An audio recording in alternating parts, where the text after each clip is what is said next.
Hey folks, welcome back. We are having another episode of a Bible study today, and I was just looking at that nice picture that looks like the paper version that I have right over there, because I got a gazillion different electronic versions. It's nice to have the paper one. So I was just admiring that as we started. Anyway, today we are still in Genesis, and we're going to talk about verse 4 and maybe tackle a little verse 5. They kind of combine, so that's a lot of fun. And as always, we have J.D. Williams with us, our co-host. J.D., welcome.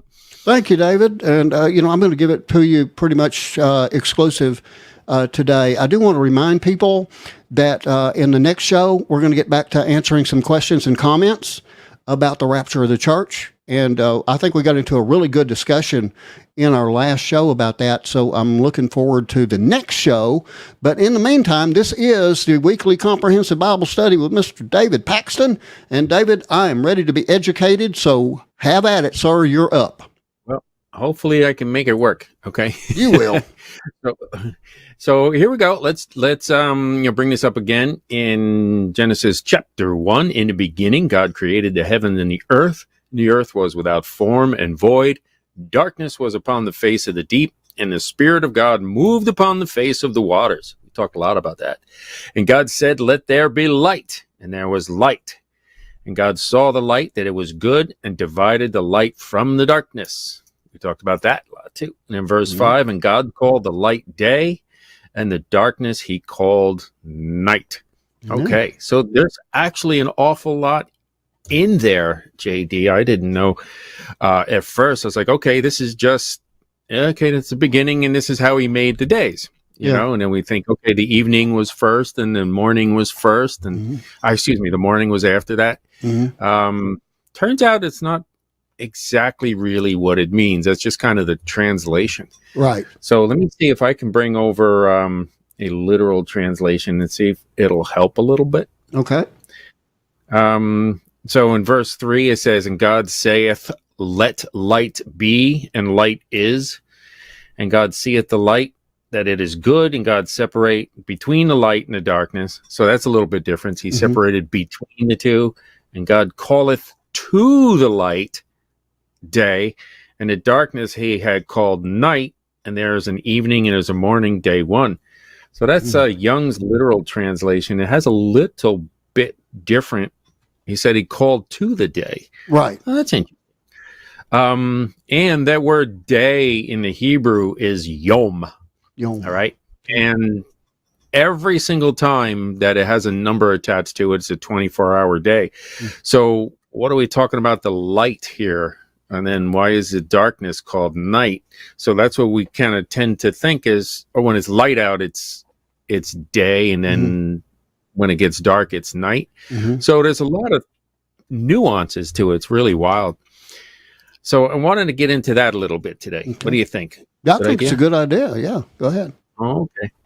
So let's just tap into the words a little bit, and then I want to talk about the current Hebrew calendar that is around today. I want to talk about where that came from, how it got to be, and the Essene calendar, which compares to the Enochian calendar quite readily, and some of the similarities between the Enoch calendar and also the Essenes and the early church. You're going to find some interesting things. Can you give a little bit on that, on the differences between the two? And well, the Essenes, that's probably a good idea. So we see light and dark. Now, during the Maccabean period, remember the Maccabees?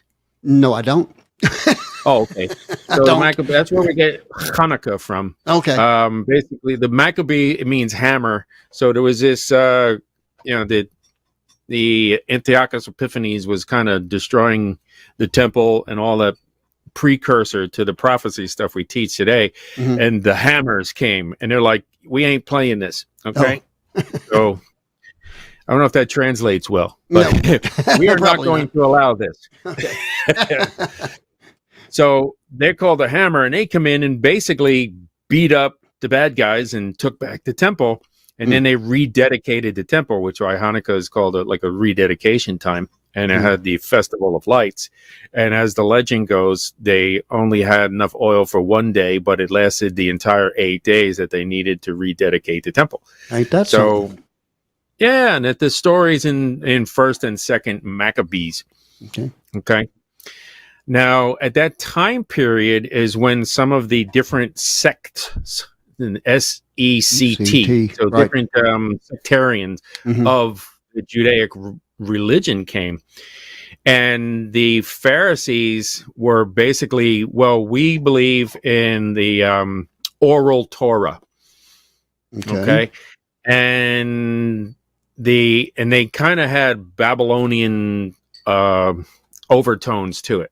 All right. In other words, we believe what our fathers say, which is exactly what Jesus said. They had, you believe in the traditions of men. And that's what the oral Torah is. It's just some of the wisdom that was passed down, and we don't really believe it was wisdom. And that's exactly what Jesus was criticizing, where the Essenes, Essene means healer, but the Essenes are like, no, we have to stick with what's written. Okay, so a lot of things came out of this. They separated at that time. Eventually, the Sadducees came along, and they didn't even believe in a resurrection or anything, and that's why they were sad. You see, sad. Okay, good play there. Okay, yeah, that was another one, and then it was the scribes. But essentially, it was the Essenes, which we know John the Baptist was an Essene, and probably most of the disciples were Essenes as well. Actually, you can get a lot of insight on that. Ken Johnson is really, really good at that. BibleFacts.org. And he studies that. And he knows more than the entire world put together on the Essenes and the Dead Sea Scrolls and stuff. Okay. So the Essenes said, we are the priests of light. They were called Zadok priests. The kings, basically Zadok is like righteousness. They were the righteous ones, where the Pharisees, they were of darkness. So a lot of different things panned out along this way, and it pertains to the day and the night here. Since they were Babylonian kind of influenced, the Pharisees had all their calendar, they kind of messed it up because they were going by the lunar calendar. And that's what you'll see in the Hebrew calendar today. It's going by lunar, whereas the Essene and Enoch calendars were based in the sun or light. So they call themselves the followers of light, where the Pharisees, they call them followers of darkness. One of the reasons was their, lunar-based calendar, which they felt was heretical. So there was a lot of fighting between the two, and the Zadok priests were cool. So, and you see a lot of the sites, the overtones, I guess, in the New Testament. Like when Jesus said, hey, when John the Baptist was like in prison, he says, are you the one? We're going to look for another. He said, disciples. He said, tell John, the blind see, the deaf hear. But then he goes into the dead are raised, which is not in the Old Testament, but it is an Essene doctrine. So that points to him speaking to the Essenes. And then also we see a couple other things I'll talk about in a little bit that the Essenes did that were typical of the early church, which is why we do not see the Essenes afterwards. We still see the Pharisees even today, but the Essenes are the ones that knew Messiah was coming. They were known to have 100% accuracy in prophecy. Oh, okay. So they were basically excommunicated by the other group. I mean, I'm using a bad term, a bad word there, but that's what they did, right? Yeah. So they were, and the Pharisees were very political. They just wanted power, kind of like you see today in a certain church that's all they want is power, and everything they do is heretical.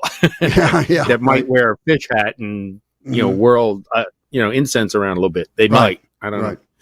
So you see the same religious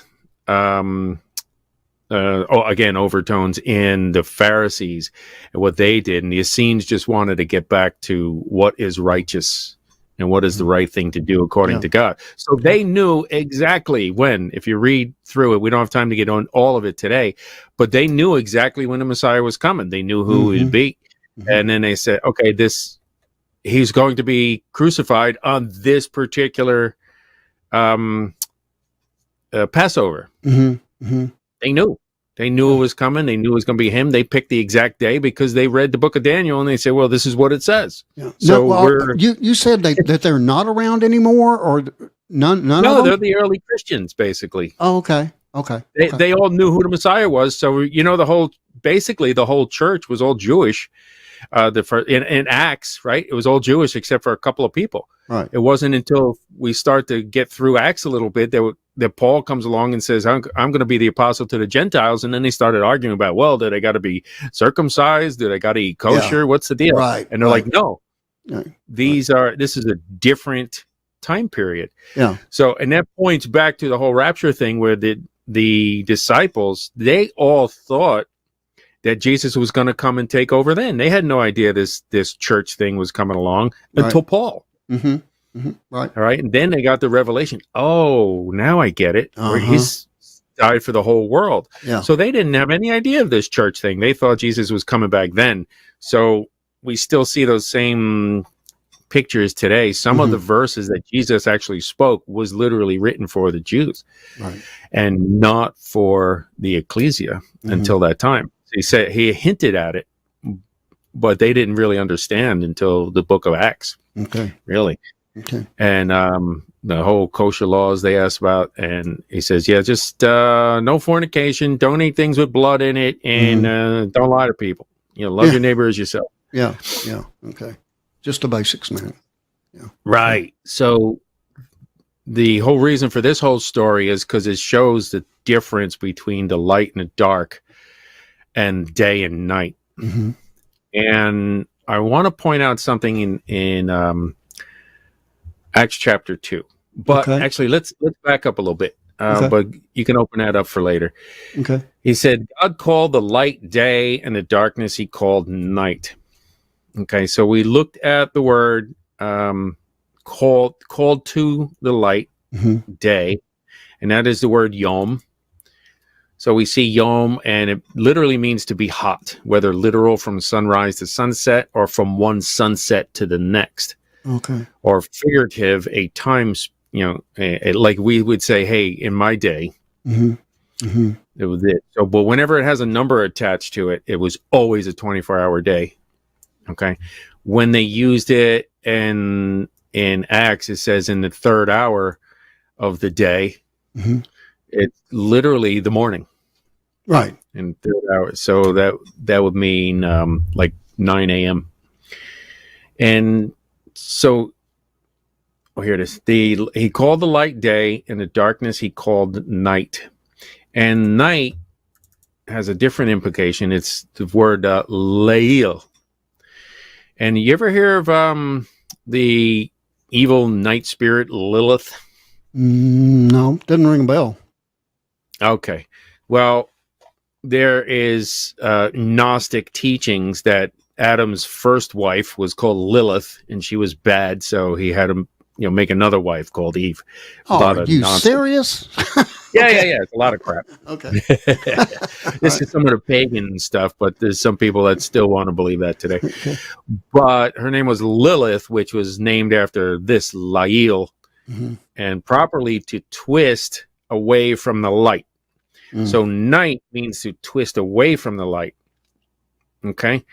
So even though it says the evening and the morning were the first day, we'll get into that in a second. It's clearly that there was light because God said, let there be light, and there was light. Right. It's a twisting away from the light. And the Essenes take this as, because of their solar calendar, it's based on the sun and the moves around the sun and all the stars, by the way. So we'll get into that in another show, but we're going to talk about the Mazzaroth as well. And there's 12 signs in the stars, and each one of them has the main constellation and 3 other constellations. It's pretty wild. The whole story of the gospel is written in the stars. We'll get that into day 4. Okay. Okay. Which might be a little bit, I don't know. Where was I? Oh, so the Essenes have this idea that the light was there first. So they actually start their calendar with a day. Okay. Okay, so when the sun is starting to come up, that's their daytime. Okay. We do the Gregorian calendar. We have a midnight thing, so they kind of cut it in half, maybe to Yeah. make everybody happy. Who knows? But they Compromise. actually started their day when the sun came up, Okay. and they made fun of the Pharisees for starting their day when the sun went down, Yeah. Okay. because they're like, okay, that's your day is the darkness, our day is the light. I And take they're it these twisting two away. groups didn't like each other, right? They did not. Okay. Which is one of the reasons they kind of went after John the Baptist and Jesus, because he was kind of on their side. Yeah. Okay. That makes sense. So there's so many things that are tied to that. But their calendar, so the Jewish calendar today, most people don't realize this. It's not the ancient Hebrew calendar. Right. Right. It's not. They are Maimonides, not Nachmanides, but Maimonides. Somewhere around 900 was actually the final kind of structure of today's Hebrew calendar, and it's kind of weird because they had to go back and change it. They're like, oh, the Messiah never came when he was supposed to. So when Jesus was a little boy, they're like, the Messiah didn't come, and they missed it completely, which is why I said you didn't know your day. That's what Jesus said. You didn't even know this thy day. And therefore you won't see me again until you say, blessed is he who comes in the name of the Lord. And so it has to go back to Israel centric, so Israel can say those things. And that's why we need a 7-year tribulation in which the church is not here. Right. So he talks about that. You didn't know your day and they missed it. So they changed the time on the calendar. So they say, oh, we must have got the calendar wrong. Not, hey, I was wrong and I missed the Messiah, but, oh, let's change the calendar around. So the Hebrew calendar today is many years off. It's 100 and something, I think 185. I forget exactly, but in 2075 will be the Essene calendar of 6,000 years of Earth history. 2075. So, and they have it at 57 something. So it's a couple hundred years off. Yeah. Okay.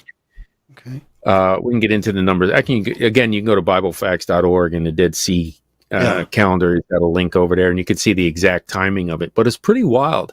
So they also since the current Hebrew calendar is based on the night and the lunar modules, all their days are way off. Did you ever see how sometimes Hanukkah is like, by Thanksgiving, and then sometimes it's in January or something? Yeah. They add a month every once in a while to make up for, like, we have a leap year because it's 365 and a quarter days is the exact orbit, right? And just slightly less than that. But what they do is they just go by the month. So every once in a while they'll get off, so they'll add a whole new month in there. Okay. That's different. Okay. Yeah. But the Essene calendar is based on what's called jubilees. That's where we get the book of Jubilees from, because it numbers. That's how it measures time. Okay. Jubilee is at 50 years. And then there's a ketubah kind of thing in the middle. So 7 times 7 is 49, and then that one filler year called the Jubilee year. And then 7 times 7 is 49, the Jubilee year. So we're at 120 Jubilees, which brings us to 6,000 years at the end of 2075. So we're actually we're at 119 next year in 2025. Okay. Yes, and then 50 years from that is 2075. Okay.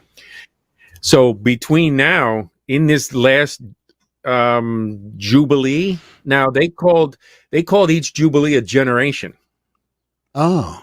Isn't that interesting? Yes. And because he says that the generation, right, that sees it. So now we're heading into the final generation that will see Israel become a nation again. Everything. Yeah. Yeah.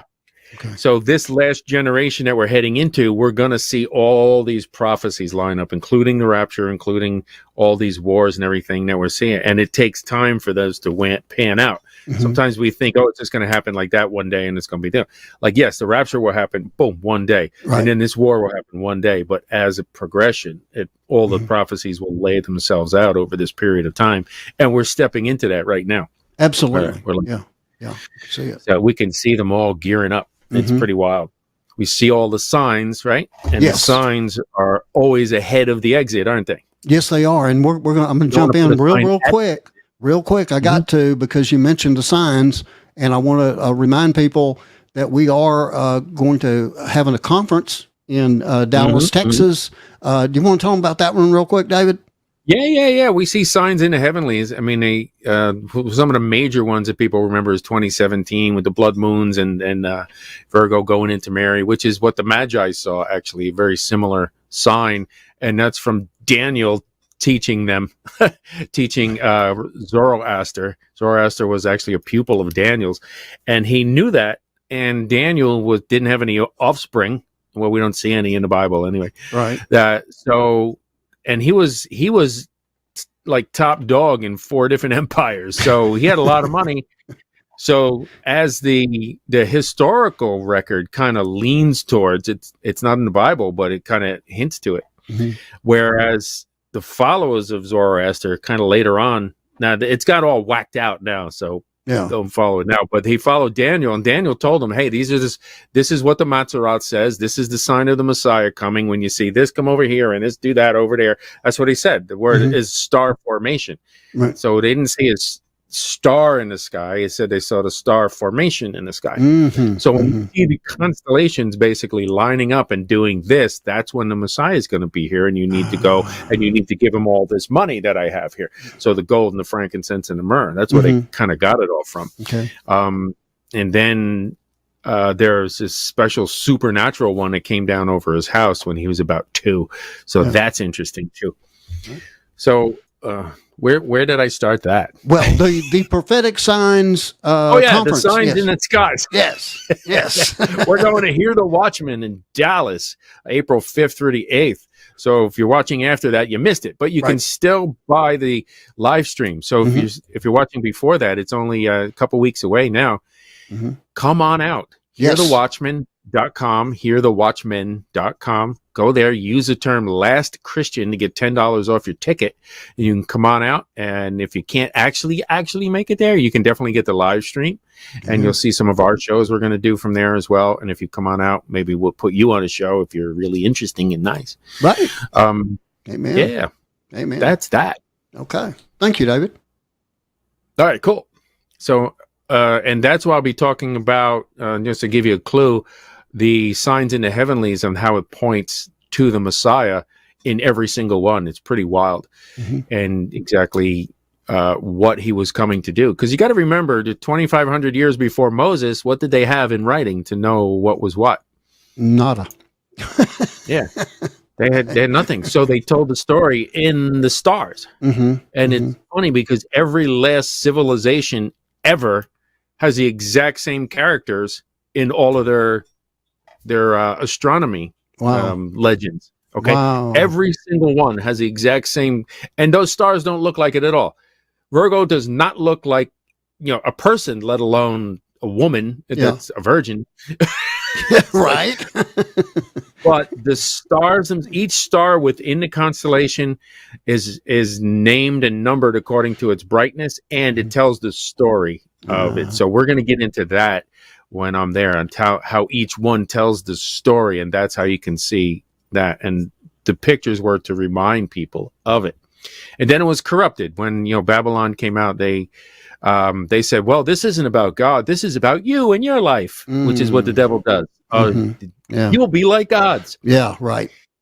And we'll talk about the Tower of Babel didn't necessarily mean go up into the heavens. It was a representation of the heavens. Okay. So it wasn't really like crazy super tall, like they said. It was just trying to lay out the heavens so they can use it for their spooky stuff, like a big Ouija board or something. I don't know. So, but back to the Essenes and the day and night here. The Essenes created their calendar. They kind of actually just adopted Enoch's calendar, and for a couple of reasons. Number one, because it was starting in the day, and they thoroughly believe that, and because it's divisible by 7. It's 364 days. They are 12 months of 30 days, which is 360. And then every equinox, there was an extra day called a ketufa, and they would just shove it in between the months. So we see in the spring, there was this spring equinox, and they'd shove a day in there as a ketufa, and it was a day for them to gather together, to break bread, to drink wine, to repent, to tell stories of the glory of God. Does this sound familiar? Yes. Yes. It sounds like the Last Supper. Yeah. As often as you get together, do this. Yeah. Okay. Because that was a foretelling of the Messiah to come. And this is what we do. And our Thanksgiving is reminiscent of what they used to do back then on the ketufas, which is every 3 months and then one day. So wound up now that we'll get into that, the 7-day pattern that's in there. And that's very telling when we get into the New Testament as well. Okay. So we're 2 minutes out on this now. So I want to bring that into the next one. Okay. So real quick, the we're going to talk about Erub and Boker, which is from chaos to order, how that's put in there. And we talked about that a lot. And now we're going to get into that a little bit today, and what some of these other things mean. But why don't you take us out and encourage people to receive the Lord before the second half? Absolutely. And, David, you mentioned something about dates, and you were talking, I think, 2075 or something like that. And one thing that I want to make very, very clear to people is that the rapture can happen now. We don't have to wait to 2075. Within I want to make that really period. Yeah, I want to make that really, really clear. And the fact is that, just like there's the last play in every football game, there's that last individual to accept Jesus Christ before the rapture of the church. And if you have not accepted him yet, then that means that you are exposing yourself to 7 years that will be the worst time that the world has ever seen or ever will see again. And you can avoid that by simply admitting to God that you are a sinner and ask him for forgiveness. Tell him that you know that Jesus Christ died for you on the cross, that he spent 3 days in the tomb, that he rose on the third day, and he sits at the right hand of God. He's coming back for his church before God unleashes that wrath. Promise the Lord that you will follow him and then do it for the remainder of your life. Say that prayer in the name of Jesus Christ, in your own words, and I promise you that you will be saved from that wrath. It says so in the Bible. The rapture is in the Bible. People that tell you that, they don't know the Bible. We do, and we're going to continue to tell you that, yes, indeed, the rapture is real, and it's due at any time. That's the reason we keep calling it imminent. We're not calling a shot. We just know it could happen at any time. We'll be back right after a very short break with the second half of Last From Week. Feature Story News in the UK, I'm John Beaver. Gunmen who kidnapped around 300 school children in Nigeria's Kaduna state last week are demanding $620,000 for their release. Tessa Makende reports. The gunmen, locally called bandits, made the request through a phone call to parents of the children. They have also given them a 20-day ultimatum to make the payment, failure of which the students will be killed. Last week's kidnapping incident is just one out of several in the country by gunmen who have made the act an enterprise. On Monday, about 60 other people were kidnapped in the state. Nigeria's President Bola Tinubu has ordered security agencies in the country to secure the release of all hostages. He also says no dime will be paid to the gunmen, in line with the country's policy of not paying ransom to kidnappers. Denmark has announced it will extend military conscription to include women for the first time. The announcement comes as Europe grows increasingly concerned about Russia's military manoeuvring along NATO's borders. Trent Murray reports. The Danish government says the decision to extend conscription to women is part of a plan to expand defence programs to meet NATO targets, with funding also increased by an extra $6 billion over the next 5 years. The standard service time for all troops will also be extended from 4 to 11 months. The country's Prime Minister said, quote, "We do not rearm because we want war, we are rearming because we want to avoid it," end quote. Denmark is now the third European nation to include women in its draft, following its neighbours Norway and Sweden. China's top diplomat, Foreign Minister Wang Yi, will visit Australia next week in a sign of a further thaw in relations after years of tension. It comes as China is reportedly considering removing tariffs on Australian wine, raising hopes that nearly 3 years of stiff duties will end. Dutch politician Geert Wilders says he will not become the Netherlands' next Prime Minister. His party won the most seats in the national elections last year, although it did not secure a majority, as Ishan Gerg reports. In a social media post, Geert Wilders says he will not become the Netherlands' next Prime Minister because his coalition partners do not support him. Reports say Wilders' openly anti-Islamic views, such as proposing a ban on mosques and headscarves, proved too radical for his potential political partners. Wilders' party emerged as the single largest bloc in the 2023 elections, dubbed one of the most polarized in the history of the European nation. Now the country may be heading for a patchwork coalition government with none of the biggest party leaders reportedly taking up top jobs. Wilders says he is still hopeful about becoming Netherlands' Prime Minister one day, but only when the Dutch voters give his party a majority. From bureaus worldwide, this is FSN.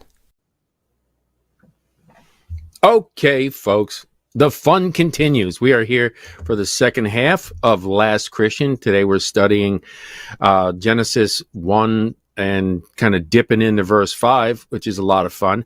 And since we dipped into verse 5, we got into the difference between the current Hebrew calendar and the Pharisaical one, and something known as the Enoch calendar, and which the Essenes kind of use as well, which is based on jubilees and unas and stuff like that. So they base it on a 50-year period, and then the 100-year period, and then the 700-year period, and the 1,000. So it all boils down to the sevens and the 50s. So it's pretty cool. And that's what the jubilees, and that's why the book of Jubilees, because it measures time by jubilees. Okay. Isn't that interesting? Okay. Yes. So before you get your panties in a bunch, okay, we understand that there are a set of books that God said you will read these. These are the basics. Here is your main set of books that you need to do. Okay. And thus what we call the 66 books of the Bible today, or canon, they call it too. But he also said there are other books. If you're learned and you want to learn more information about this stuff, there are some other books as well. Right. So Enoch itself even said this book is for the terminal generation, the one at the very end of the 6,000 years, basically, is what he's saying. So we need to say, and it specifically says, do not include this with the main books. It says this is something for, the crazy people who want to look into these deeper things. Okay. Not really crazy, but you know what I mean. Yeah, right. The people who really want to learn, well, what did these giants do and how did they get here, and what, and so Enoch talks about all that, and the fallen ones, and how they asked him to go talk to God for him. So really wild stuff. Yeah. But go learn the Bible first. Trust me. First and foremost, yes. Get that under your belt. But we see the Essenes, there's a lot of references to Essene type doctrine, and including this calendar. Now, to set a premise here, I do want to go to the book of Jubilees and read this out, and then I'll spread out the thought too. And I am in the R.H. Charles version, and it's Jubilees chapter 6 verses 34 is where I'm going to start. Now check this out. It even says beforehand. Now it claims to be written by Moses, so take that for all it's worth. Okay. And that it was given to him. And all the children of Israel will forget and will not find the path of the years, and will forget the new moons and the seasons and the Sabbaths. And they will go wrong as to all the order of the years. That's verse 34. Isn't that wild? Isn't that what we're talking about? Yeah, exactly. With the current Hebrew calendar? Right. So verse 35.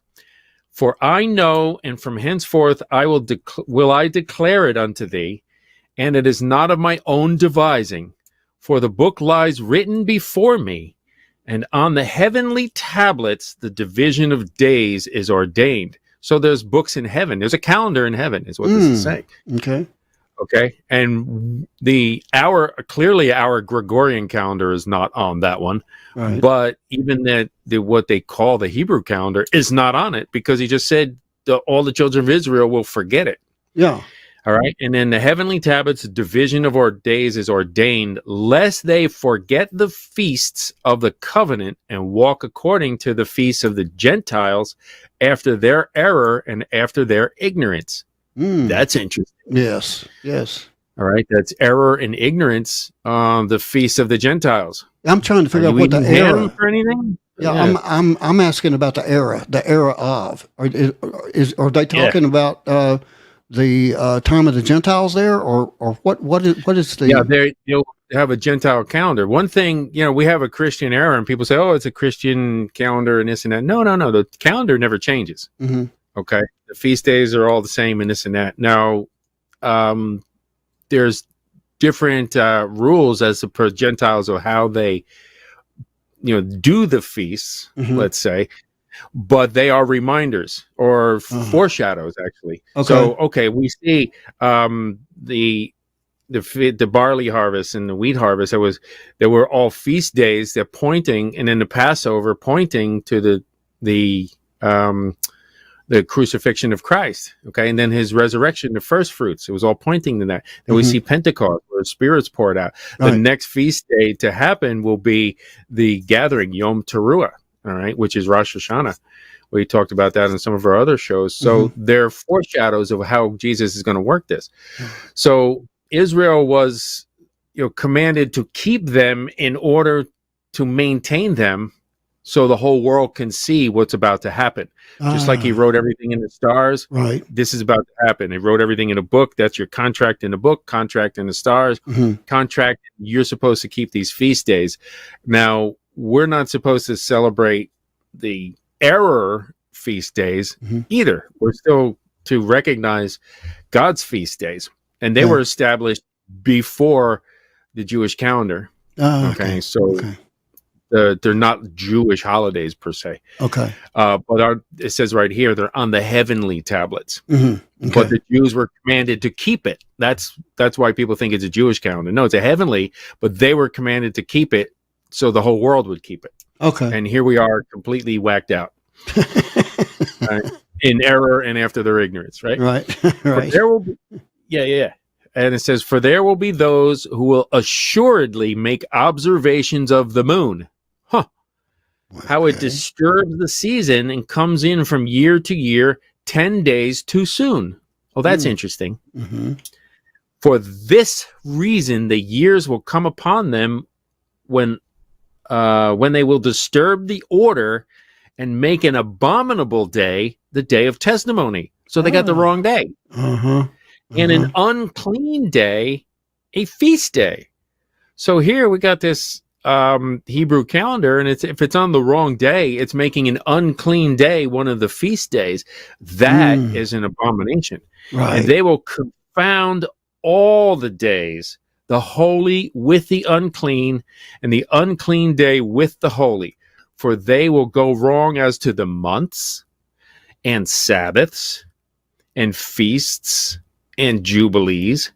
So the calendar is all off, all of it. Yeah. For this reason, I command and testify to thee, that thou mayest testify to them. For after thy death, thy children will disturb them, so that they will not make the year 364 days only.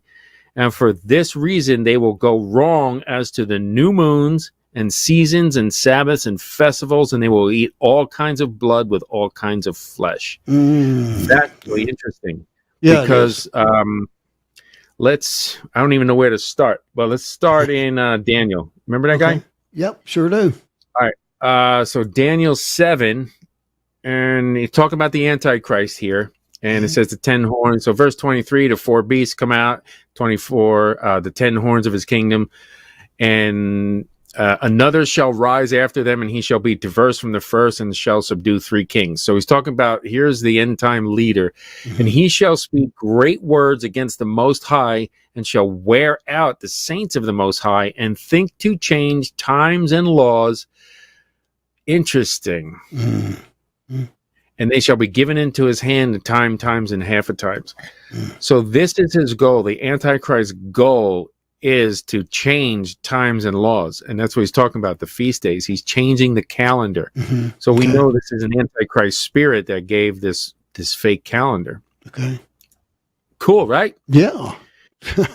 And then we see, okay, remember this says 364 days. Now, the Hebrew calendar today, it says right here, the calendar structure.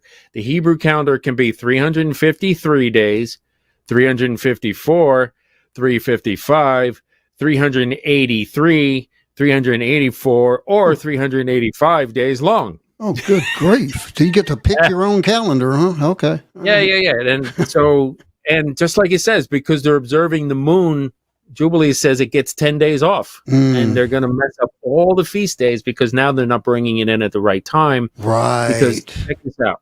Okay. 364 is divisible by 7 perfectly. Okay. Yeah. All right. Okay. So what they've done, because the Earth's orbit was messed up, is if it gets off within the week, they just add a week. Yeah. So if it gets off, so every 3 years, 4 years or so, they'll add a week, which keeps the 7-day pattern, the Sabbath pattern. Okay. Right, and that's very important because we know Passover was always on what was it? The preparation was always on a Tuesday. Passover was on like a Wednesday. Okay. So that there was no Good Friday. It was Wednesday. It was Wednesday, Thursday, and Friday into Saturday. So it was at night. Okay. Yeah. So when Wednesday night and Thursday, all day Friday, all day Saturday, basically, and then it was dark. So when it came Sunday morning, he was already raised. Right. But he rose from the dead Saturday after it got dark, but they're not out there when it got dark. So They that came kind in of the morning. explains that 3 days. A lot of people point to the 3 days in the tomb thing. Try 3 days to and 3 nights. yeah. So that's a good point right there, David. And it was always that way. Every year it's the same day. Okay. That's when he said when Jesus was at the wedding, his first miracle. And on the third day, it was at, well, what do you mean the third day? Third day what? Right. Well, they had special days. The third day was always a Tuesday, and there was a double blessing on Tuesdays. So people get married on a Tuesday. Yeah. All right. Okay. Plus, there's Aviv. What month is it? Aviv, the 3rd. So sometimes it was that day too, because that was a special day that they all got married on this one day. So when they said, "Hey, it's a third day," they know exactly what he meant. And when it says everywhere you see where it talks about the disciples and Jesus walking around, and he says, "Oh, on the 4th day and on this day," well, that doesn't mean anything if you don't have a Sabbath calendar. Right. Okay. Yeah. Okay, what makes is sense. the 4th day? Yeah. Well, that in ours it's Wednesday, Sunday, Monday, Tuesday, Wednesday. Right. On the 4th day. Right. So all these different things tying together. The Bible language speaks of an Essene calendar, Okay. not the false Babylonian Pharisaical calendar. Yeah. So that's pretty interesting right there. Yeah, it is. So we see that. We see in Acts chapter 2, it says, is it 2:15? Oh, yeah. So 2:15, for these are not drunk, remember? Yeah. It says, they were all amazed in verse 12 and were in doubt, saying one to another. So they're all talking in tongues, but they're like talking in, if you speak in Texas, I speak in New York. It's literally what they said. Yeah. Here these people. Let's read it. Like let's read it real quick. There in verse 12, it says, "So they were all amazed and perplexed, saying to one another, whatever could this mean?" Well, I would say pretty much the same thing if somebody was, talking in basically what I call gibberish, but it's not gibberish. It's real. That's the thing. Yeah. Okay. Go ahead. It wasn't gibberish. Yeah. They were talking in exact. It's like a guy, that grew up in Germany, doesn't understand English at all, and he comes down to you and he's speaking in your particular dialect, like he was from Texas. Right. This is what he's talking about. What? Yeah. How are these people doing this? Well, he wants to understand. Yeah. Okay. Yeah. Like you come down there. What if the guy said, "Oh, bless your heart"? You know exactly what he was saying. Yeah. Yeah. You sure do. Yeah. And it's like, how does he know that? Yeah. Because the Lord wants you to understand, and that was the power of the tongues. Yeah. And they're like, are you drunk? And this is where I'm going here. In verse 15, you want to read that one? Sure. For these are not drunk, as you suppose, since it's only the third hour of the day. But this is what was spoken by the prophet Joel. Not me, but the prophet Joel. So you want me to keep going, or do you want to stop that's there? it. It's Okay. the third hour of the day. Okay. Okay. Now think of that. If they had a evening to morning calendar, the third hour of the day would be at night. It would be like 9 o'clock at night, wouldn't it? Okay. Yeah. Okay. And a lot of people are drunk at 9 o'clock at night, but they're not drunk in the morning. And this says a third hour of the day. So they're basically saying it's about 9 a.m. These people aren't drunk yet. Yeah. So that's just pointing to their daytime started when the sun came up. Yeah. Okay. Gotcha. Okay. So we see that as kind of an Essene leaning as well. Also, the Essenes had a communal society. Now, today, they try and hijack it. They call it socialism into communism, where everybody has everything in common. But the problem with today's communism is it's godless. They want you to think the government is God. But this is how they lived back then. And Acts, you'll see, they all brought everything in common. So Karl Marx didn't invent this stuff, is what you're saying. No, he was actually a preacher's kid or something like that. Yeah. And then he turned from the Lord, but he says, I'm going to steal that idea. Just like, the devil can't make anything new. We know that. Right. He just steals God's ideas and twists them around. Right. So, but now the Essenes lived like that. They lived healthy. Okay. They got up. The first thing they did was pray when they got up, and they fasted, and they went to work, and then they ate, and they had a book of herbs that healed them, and they all lived to like 120. Yeah. And they were known as the healers. But one of the things they had in common was everything in common. If they went out and earned any money, they brought it to the elders, and everybody shared it. Yeah. Okay. Yeah. Got it. Okay. And there was a reason for that, because there's widows who can't take care of themselves. There's people who are sick that they say, okay, come over here. We'll give you the herbs, and we'll do that, and we'll pray, and you just stay here. They took care of everybody. And because of that, everything in common, if you ever needed anything, you had an abundance in the pile to take care of it. Yeah. Right. Okay. You had a house. Yeah. Everyone had a house. It wasn't, extravagant, because you don't need extravagant. You needed a house to live in. Right.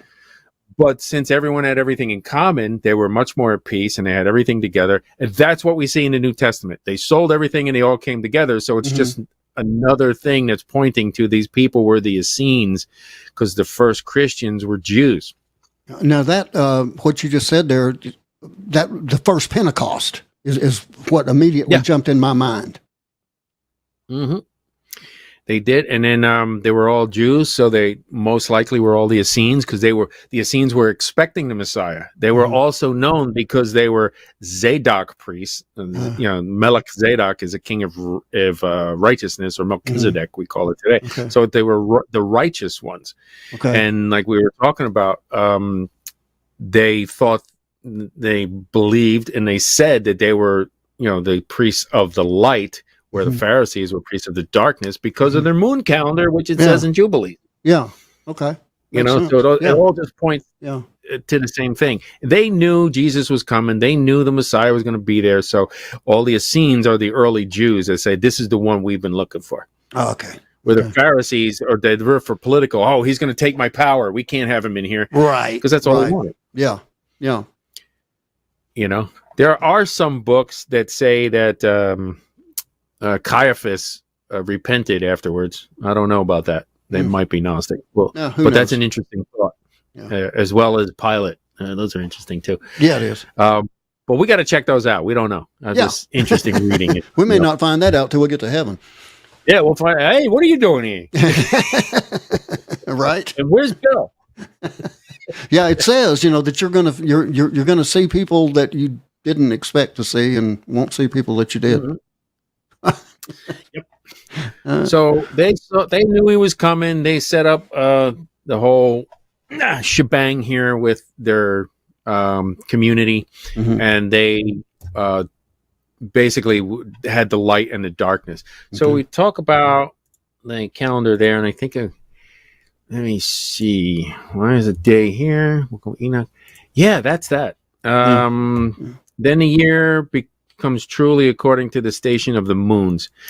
So the 364 days gives us the exact division by 7. Yeah. Okay. So what are your questions about that? I mean, if I get into anything else, it's going to take a while, and we're almost at the end here. Okay. But no, I mean, and Enoch 73, 10 through 16 says that as well, which rises the moon alone belongs in 3 years, 1,062 days, and 5 years has 50 days less than the sun. So he's talking about all the calculations for an addition being made in 1,062 days. 5 years are the 1,770 days. So we see a lot of the prophecies in here too, like that. Yeah. And the days in the moon, 8 years are 2,832 days. So if you want to get into that and try and figure it out, it's Enoch chapter 73. Man. The year then becomes truly complete according to the stations of the moon and the station of the sun, which rise in different gates and which rise and set for them 30 days. Enoch. So I don't want to get into that. It's going to confuse everybody. Well, let me ask you that. this part. You had said something in a previous show, and we didn't expand on it, that the stars have moved. They're not, if I understood it correctly, that there's a changing of the way that. Yeah, they've been moving, but they're just so far away that we don't really notice them. But we notice a shift in our just a little bit. Is what you're saying? Okay. Yeah, just a little bit, maybe like 12 degrees over the history, because Draco used to be the North Star, but now it's in the Big Dipper. Yeah, even out here in the country, I can't find the North Star anymore. It's crazy. No, they're too much light. Polluting our skies. I don't know. It's insane. But no, I was looking through Acts as you were talking there, and looking at some of this, and it's incredible. Now, didn't you say that and I'm sorry, I can't remember what the term is for the people, not the Pharisees and the Sadducees, but the other guys. I can't remember. But and there's the Pharisees, the Sadducees, the Essenes. Essene, that was it. Yeah. Mm-hmm. Now, didn't you say that they had really got it down to the exact day that that Jesus Christ would enter Jerusalem and all that stuff? Mm-hmm. Okay. Right down to the day. They figured it out because Daniel gives them the exact amount of days. And prophetic days are 360. Okay. They don't consider the ketufas, so they'll say it's 360 days per year. So if you parse that out from the abomination, desolation, and the rebuilding of the wall, you'll see that exact day, and it wound up, and they named it too. This week of this jubilee. And I forget exactly what it was, but they called it out. It's going to be here. This is going to be the Passover that the Messiah comes in. And it's going to be like that week beforehand when he rides in. Yeah. The Messiah Nahid. So Messiah, the king. Yeah. Basically. Yeah. Well, Mashiach okay. Nahid. So getting again with this, multiple calendar thing. And you'd gone over. You could have this one or this one or this one or this one. It was like a multiple choice type deal. Yep. Would that in some way play into the time of the rapture of the church, the end of the age? Not the rapture of the church, but the end of the age. Would that play in there? Is that a reason why? You were saying earlier, like 2075. That stuck with me. Well, yeah, the Essene calendar has us at the 119th Jubilee in 2025, which is a 50-year period. Okay. So just, 119 times 50, and that's how many years back was, the creation day. Okay. And then the 6,000 years, because they firmly believe that the 1,000 years is as a day, and one day is as 1,000 years. Right. It's a microcosm of the Earth's history, and then that Sabbath day would be the 1,000 years of Jesus ruling on the earth, where the earth would rest. Yes. Okay. Yes. And Yes. so the picture just fits perfectly, but this current society has been so brainwashed by evolution, which is just one of the ways that the Antichrist is seeking to mess people's calendar up. Like, oh, it's going to be millions of years. No, it doesn't. Okay. And it just isn't. You can't prove that because everything in the patterns proves that the universe is young. So they say, well, what about the stars being so far away? Well, if you take into consideration that the speed of light is slowing down, just look up Barry Setterfield and his experiments, and you'll see that the speed of light was like 10 million times faster than it is today, which would explain the distance of the starlight. Is that getting because it's getting closer, or what? I mean, well, it's entropy. Second law of thermodynamics is entropy, and it means everything is decaying. If you leave a peach on the counter, it's going to decay. Okay. Everything is slowing down. Everything is being. If you leave hot water on a counter, it will become room temperature after a while. If you leave cold water on a counter, it will become room temperature because everything is equalizing and breaking down slowly and slowly. If you leave metal out, it will break down and turn to dust soon. And so what they didn't. Like Einstein said, there can't be a constant in the universe, but light's a constant. What he didn't realize that it's not a constant. The speed of light is actually slowing down and logarithmically. So it is literally 10 million times faster in at creation, which means you got to multiply 10 million years times whatever you think it is and take that off. So, well, there's nothing, I heard a preacher one time talking about taking on this topic of how old the earth is. And now his explanation was not near as good as yours, David. Okay. But it still makes sense. And that is, God can make anything look whatever age he wants it to, period. Well, it has maturity. Yeah. Yeah. So I mean, Adam was made as a fully grown man. He wasn't made as a baby and he had to bring him up. Right. We talked about that in another show too. Did Adam and Eve have a belly button? Nope. They did not. They did not. I mean, things like that. The chicken and the egg. I mean, I'm going completely secular there, but I guarantee you the chicken was first. I'll answer that question for you. Yep. And anyway, we are getting down here to the end of the show. And again, David has provided a great study. This is done every midweek. It is our weekly comprehensive Bible study with Bible prophecy teacher and scholar, Mr. David Braxton, who will also be speaking in Dallas, Texas at the prophecy conference. And David, if you would, take us out with that one, and we'll end on that. So on our way out, just if we're not raptured by then, or the Lord didn't call us home, we will be down in Dallas, and we will be talking about the prophetic signs in the heavenlies. One of them is going to be the Matzerath that we're going to talk about here, but you'll love all the speakers that are down there. Joel and I will be there as well. You can go to hearthewatchmen.com, get your tickets. You can use the term last Christian, one word, and you can get $10 off your ticket. And if you can't make it there in person, be sure to get the live stream and then reach out to us. Send me an email at thehiddenday@protonmail.com. Let us know that you're watching and see if you'd like us to interview anybody. Now, remember, either the rapture or you're going home is imminent. Yes. Okay. And you want to make sure that you know the Lord before he comes back or before he calls you home. So, Lord willing, we will see you next time if we're still here on Last Christian. So you guys have a blessed day. Fentanyl is killing people. It's a powerful opioid, often made illegally and commonly mixed. Thanks again for joining us today for the Last Christian Radio Show. And be sure to tune in every Tuesday, Thursday, and Saturday right here and at www.lastchristian.net. Until the trumpet sounds.